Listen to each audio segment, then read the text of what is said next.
Okay. Our hope for the community during this season is, I think really, and Tyler kind of alluded to this, but this would be a time where we enter into a space of really of longing and anticipation. Advent is both the recognition of the coming of Christ first, and then it is also a recognition that we are longing for the coming of Christ once again.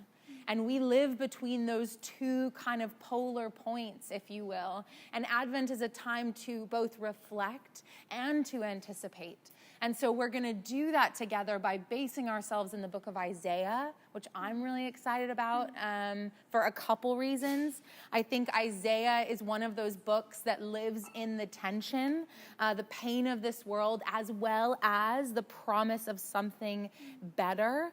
So we're going to dive into some of the historical realities, but even more importantly, we are going to spend a lot of time in the prophetic hope that washes all through Isaiah. And that is something that is just profound and transcendent. I've actually been reading the Gospels in my kind of private reading over the last few months.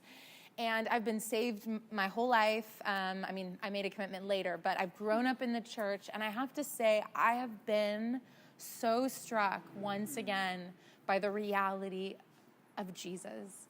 And it has hit me like a ton of bricks. Even this morning, I was ending the book of John, and just all that he did and all that he did for us, it washed over me in the most intense way. And so my prayer is that that's what we would enter into. God, won't you take the cataracts of time and familiarity off of our eyes, that we would encounter the reality of who you are once again.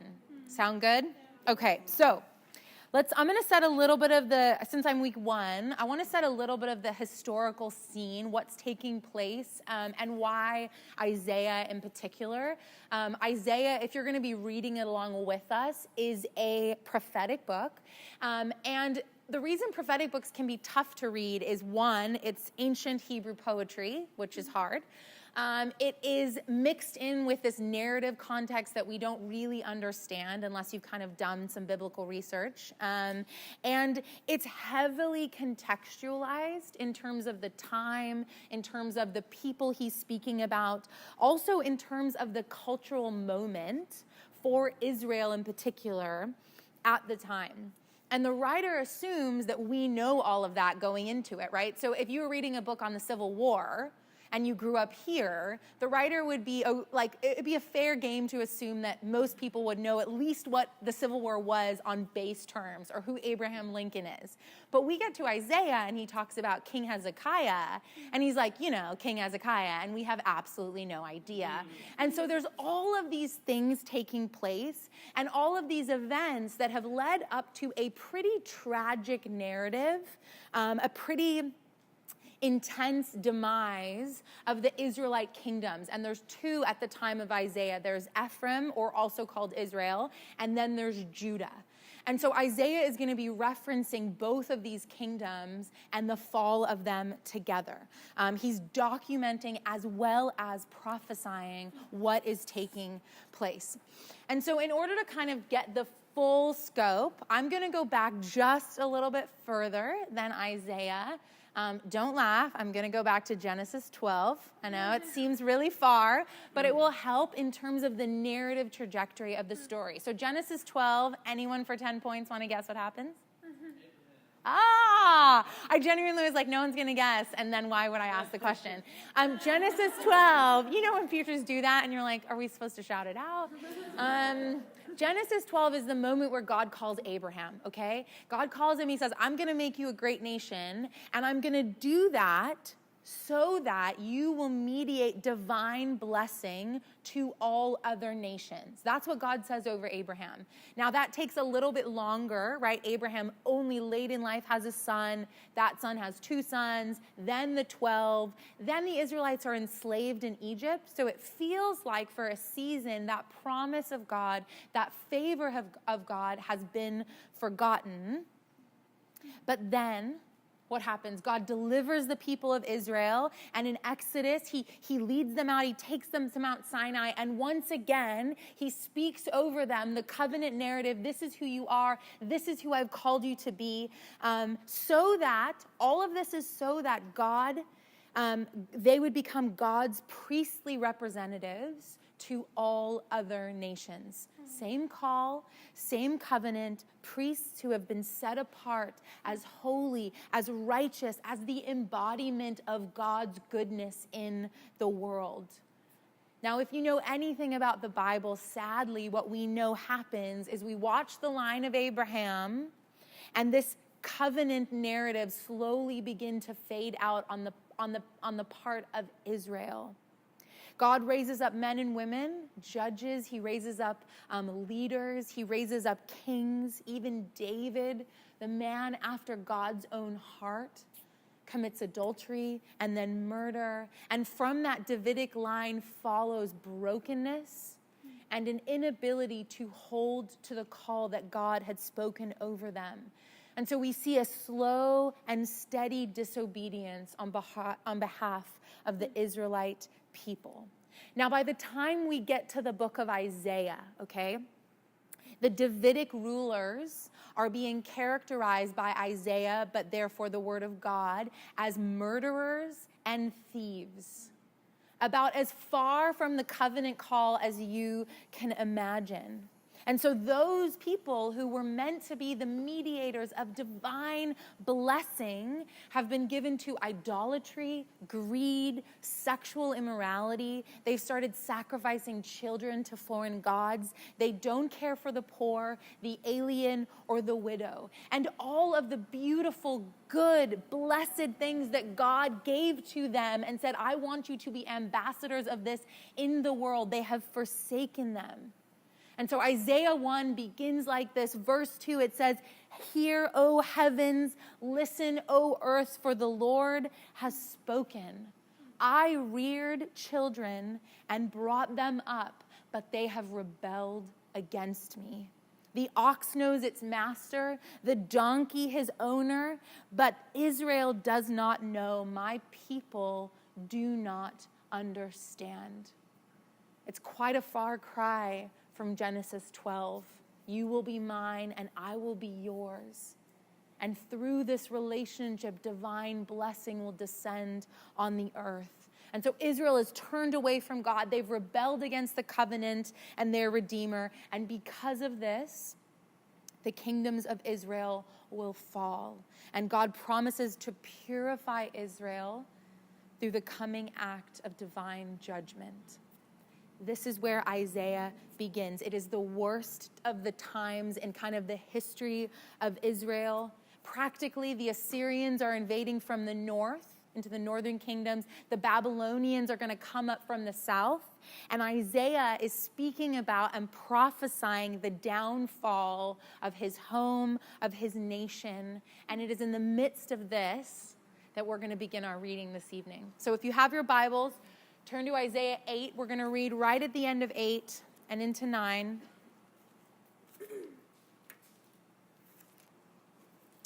Isaiah 8, verse 21. It says this, Distressed and hungry, they will roam through the land.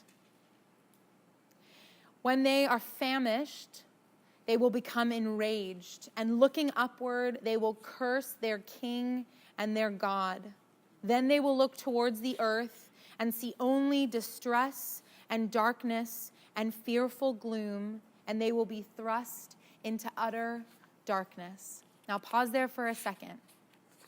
This is where Isaiah starts.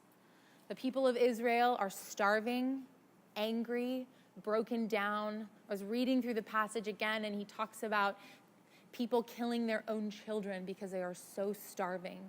This is where they are. It is utter darkness. And all of the alternative gods, that where it says kings and gods, they're not talking about God himself. They're talking about all of the kings and gods that the Israelite people have chosen to worship instead. All the things that they have put their trust in have failed them, and it is a time of hopelessness and utter darkness. Now, friends, we live a long ways from the context of this ancient Jewish text. And yet, culturally, the predicament of Israel in the 8th century BC is in many ways mirroring our own. And the deeper I dove into the book, the more the similarities began to strike me. The struggle, the distress, the brokenness in the world, the perversion of truth, the alternate God narratives, the wrestle between the eternal promises of God and the temporary desires or temptations of their day and age. Listen to some of the ways Isaiah throughout chapters 2, 3, and 4 leading up to this describes or characterizes the kingdom of Israel. He says, "They have called evil good and good evil." What are some of the alternative narratives that just are so pervasive in our culture today? Things that we hear called good that are counter to the reality of God. He says they are wise in their own eyes. You know, one of the downfalls of Western civilization and this idea of progressivism is the thought that everything gets better. Well, obviously I'm smarter than my grandparents because I live now, which is not true by any stretch of the imagination. But we have this idea that we are wise in our own eyes. He says in chapter 4, and I thought this phrase was so funny, he says they are heroes at drinking and champions of mixed drinks. It's kind of a funny phrase to find in the Bible, heroes of drinking. I was like, wait, did I read that right? But he's talking about the excesses of the culture, the gluttony, the partying, the giving over of the flesh to the fleshly desires. Think about almost every commercial you see on TV. It's about food or drinks or something that satisfies our flesh being. And we glorify that. I remember when, this is a terrible story, but my grandma likes to tell it all the time. We had just immigrated to the States. And Soup Plantation had just, anyone remember Soup Plantation? Yeah, and it was like, I mean, coming from South Africa, this was like a crazy kind of $7, and you could just like eat as much as you wanted. And my grandparents took us, and I honestly, I mean, I must have picked this up somewhere, but apparently I like piled on food and then went somewhere else and piled on food, and my grandma was like, you know, in a very kind of South African way, "Are you going to eat all of that?" And apparently I turned to her, all of 9 years old, and said, "This is a throwaway culture." The excesses of the flesh. I'd only been here a few months, and I already knew how things operated. That one's for free. Other things he says describes them. Now, this one's a little bit far off from us. They deny justice for money. Money is more important than justice. Does that apply to us in any way, shape, or form? No, right? Never. Okay, I'm going to skip over that one. It's so obvious, right? Money over justice. Think about our global systems. He goes on to say they oppress the poor. These two go together, man. So much of the global economy is built on the backs of the poor. We want everything, and we want it as cheap as possible. And the only way that can happen is when we don't pay a living wage to people in countries where they don't have working standards. That's the only way it happens. And we're not there, and we don't have to see it. But it's money over justice, and it's the oppression of the poor. And then he says, finally, they prey on the widow and they rob the fatherless. Think about those who are marginalized in our society. Think about those who are left out. Think about those who get abused and separated. You see, friends, the context is different, but the darkness is the same. I don't know about you, but over the last few years, 2017 and 18 in particular, the darkness has always been there, but it seems like it's been looming. If you think about our election, which was one of the most hostile and volatile in at least most of our history of knowledge, right? It felt like, what is going on? No matter which side you found yourselves on. But it's not just here. Think about Brexit in the UK. You have the rise of fascism again in places like France and Germany. We're not even multiple generations out from World War II, and we're seeing the rise of these things again. The threats of nuclear war, the thing we thought we put behind us, feels like it's rearing its head. And then we've got mass shootings at home. We've got a host of natural disasters. Friends of ours lost their home in the fire a few months ago, like burnt to nothing. And I just was like, what is going on? And that notion inside of us, that kind of modern notion that things are going to get better, it's been replaced by a skepticism and a growing despair at the reality of the world and the kings and the gods that are failing us. Yeah. And so just as in the 8th century BC, we find ourselves in a time of violence, injustice, the abuse of power, a homelessness epidemic, particularly here, refugee crisis all over the world, global oppression, famine, and the darkness is real. And friends, it is so easy to look at the earth and the world in Isaiah's words and see only distress. And so on that note, Merry Christmas, everybody. It got a little intense. I promise this is a Christmas message. I'm not trying to fearmonger, or honestly, I don't even need to exaggerate the reality. This is the reality. This is where we live. The darkness is all around us. Yeah. And what we need is to be honest and to face the darkness and face the distortion and the global distress. We need to recognize not just the ways in which our world matches Isaiah's description, but the ways in which we can match Isaiah's description. Because while there are external enemies, there are also internal realities that make living out the covenant call of God challenging. Especially in a wealthy Western SoCal world. And I don't just mean SoCal here, I mean the ideations of Southern California. Pleasure, affluence, wealth, and everything that comes with it. But it is imperative, friends, that we recognize the darkness, that we see the world for what it is. We acknowledge the distress, the decay, the anxiety, all those things that were supposed to satisfy us. Money, work, relationships, identity, sex. All those rulers, gods, institutions that were supposed to keep us safe. Government, education. If I just get a degree, I'll definitely get a good job. Those days are gone. Even our parents, the ways in which our familial structures break down. We need to learn how to testify to the truth that this world is not as God intended. Because when we don't, what happens is we either become immune to it, and apathy sets in, well, that's just the way the world is, which, friends, is not the biblical response. All you cynics who call yourself realists, that's not the biblical response to decay. Or an even darker alternative is that we rationalize it or we glorify it. Evil becomes good. And Jeremiah, who writes about a similar time, Babylon has already kind of invaded the northern kingdom, but he writes in a similar period, and he says the scariest kind of part, he says the people can no longer even see their own evil. He says they should blush, but they have no shame at all. They are glorifying in the perversion of good.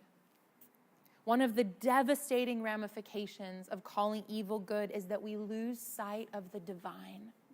We lose sight of what was meant to be. We lose sight of what God has called us to. And so something like the disintegration of family and marriage in pop culture is made to look okay. I don't even remember what movie it was. I was on a plane recently and watching something, and I was like trying to remember, and I can't. But in the movie, there was this couple who had been married about 10 years, and they kind of just were not connecting, and it wasn't really going great. It wasn't like this big blowout, and they basically sat down and decided to get a divorce in the movie. And as the movie goes on, they basically invite all their friends and they have like a divorce party and they celebrate it because they're like, we're not angry, we're not upset. We've had a good run. We've been married for 10 years and now we feel like moving on. And I honestly, I sat there kind of deeply burdened by the blatant attempt to lessen the blow of the brokenness. And they sit their kid down, and in the movie, the kid's like, okay, cool, like, you're getting a divorce. And everyone's like, oh, this is so progressive. We're calling evil good. And I'm not blaming people. I'm recognizing, friends, that, man, you might have been through the worst marriage or the worst family, but that is not what God intended. That is not what he put in place. Think about sexuality in our culture. The way we cope with sexual brokenness is we glorify it. One of the writers I was reading said it's play for grown-ups, right? It's just fun. It's biological. It's healthy. You need self-discovery. How do you find a partner for life if you're not compatible with them sexually? Which is missing the point entirely. And with this ideology comes the glorification of multiple partners, even though multiple studies have shown, non-Christian, one particularly out of the University of Virginia, that states very clearly people who experience the highest levels of sexual satisfaction are monogamous married couples who had little or no sexual experience before they got married. This is a state-funded government institution. But the world tells us, no. Let's spin a different narrative. You see, culture tries to make the darkness okay. Don't call divorce what it is. Don't call promiscuity what it is. Don't call abortion what it is. Let's call it something else. Female empowerment. Let's call it something else. Let's name it a different word. It's progress. But this is what the people of Israel did. They exchanged the truth of God for a lie. And friends, I am tempted to do it all the time. What's the easier narrative? How do I deal with hope deferred? I create a different truth. Because the darkness is hard on the soul, right? This place that we live, it dries, it sucks the life out of us. It's hard to accept the brokenness and the decay, the anxiety, the struggle. But friends, it is only in honesty and vulnerability when we call it by its name, when we say broken marriages, not okay. That is not what God intended. When we say emotional or physical abuse, no, that is not okay. Minorities being taken advantage of, refugees having nowhere to live. Once again, not a political statement, just a reality. People should not be like that. Hungry, tired, alone, abused, poverty, not okay. It's when we call the evil what it is that we begin to initiate a longing for something else, for hope, for truth, for peace. It's when we can look at the darkness and hope for the light. Darkness isn't new on this world, but we've been given light. We've been given goodness, peace. The divine realities that we pray for are being made manifest. And it's when we long and we go, Jesus, I'm going to face the darkness and I'm going to acknowledge that it is not what you intended. It is in the midst of that place that Isaiah 9 begins. Nevertheless, verse 1, there will be no more gloom for those that are in distress. In the past, he humbled the land of Zebulun and the land of Naphtali, but in the future, he will honor Galilee of the Gentiles. By the way of the sea along the Jordan, the people walking in darkness, they have seen a great light. On those living in the land of the shadow of death, a light has dawned. You have enlarged the nations and increased their joy. They rejoice before you as people rejoice at the harvest, as men rejoice when dividing the plunder. For as in the days of Midian's defeat, you have shattered the yoke of the burden. the yoke that burdens them, the bar across their shoulders, the rod of their oppressors. Every warrior's boot used in battle and every garment rolled in blood will be destined for burning, will be fueled for the fire, for to us a child is born. To us a son is given, and the government will be on his shoulders, and he will be called Wonderful Counselor, Mighty God, Everlasting Father, Prince of Peace. Of the increase of his government and peace there will be no end. He will reign on David's throne and over his kingdom, establishing and upholding it with justice and righteousness from that time on forever. The zeal of the Lord Almighty will accomplish this. The people walking in darkness have seen a great light. Friends, it is so easy when the darkness feels pervasive to forget that the light has come. Yeah. It is so easy to lose sight of the fact that the covenant God has once again come and he has rescued us. I know we want complete restoration. I want everything to be set right. And as much as I can long for the second coming, friends, let's not forget the child who came and the new humanity that came with him. For although we experience the darkness like the Israelites in Isaiah, we've also experienced something far more powerful. Yeah. The light that is truly life, in the words of John.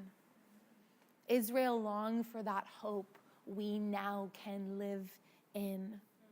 A hope that firstly, in verse 4, is a God who shows justice without violence. This is so interesting. This reference, talking about as in the days of Midian, it wasn't a battle at all. What happened at Midian in the book of Judges, Gideon and his men surround this camp, if you remember the story, and God tells them they're not going to have to fight. And he says, I want you to cry out, and I want you to wave your torches. And they do this, and the people get so terrified, the Midianites, that they flee. Justice without violence. That's what he's speaking about, a victory that isn't purchased on the blood of mankind. A different kind of victory. Justice without tyranny. That's what we are promised. And without spoiling the surprise, if you haven't gotten there yet, that's exactly what God does. Justice without the blood of men. Sacrificial justice. Nonviolent resistance. Love over tyranny.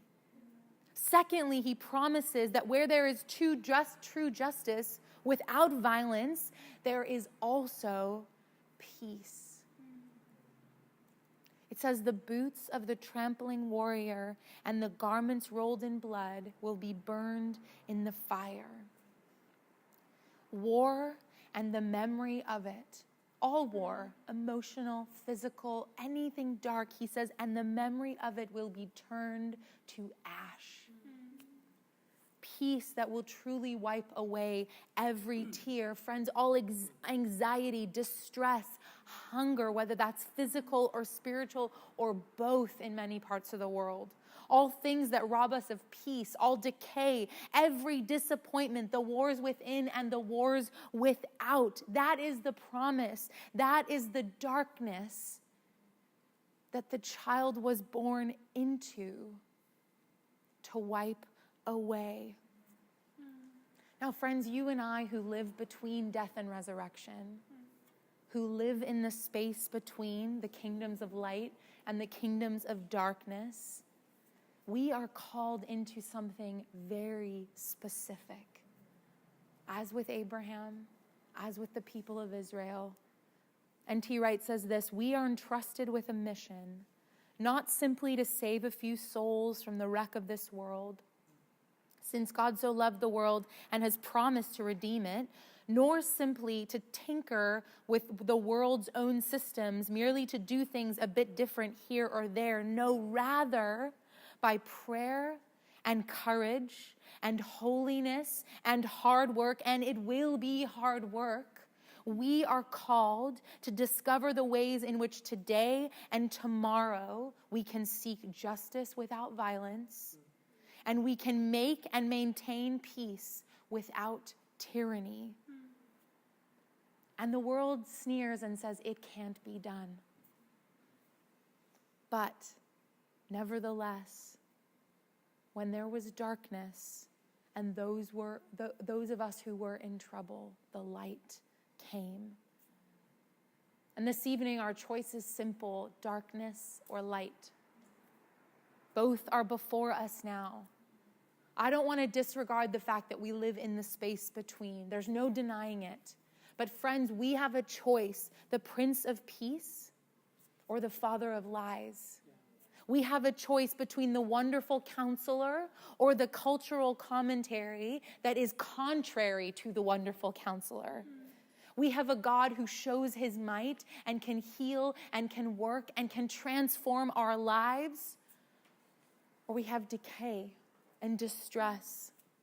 We have an everlasting Father who has called us sons and daughters, and we can choose to live in the reality of that adoption, that identity, or, as Paul writes, we can choose to still live as slaves. This is our reality, the space between, but we have a choice. Live according to the darkness or the light. This week, week 1 of Advent, it's a simple invitation to each and every one of us as we begin the year, in a sense. What reality do you want to live in accordance with? Darkness or light? Despair or hope? Anger or trust? Hunger or longing? Convenience or covenant?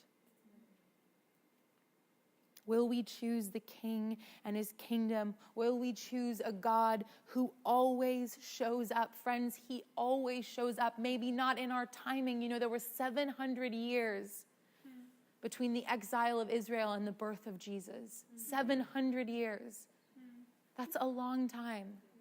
It's not always in our timing. We can't judge God by our calendar. Friends, he might appear to be slow, but he never forgets his promises. He always shows up. As with Israel, God always redeems. He always provides. His grace always shows up. Friends, he is not withholding it from you.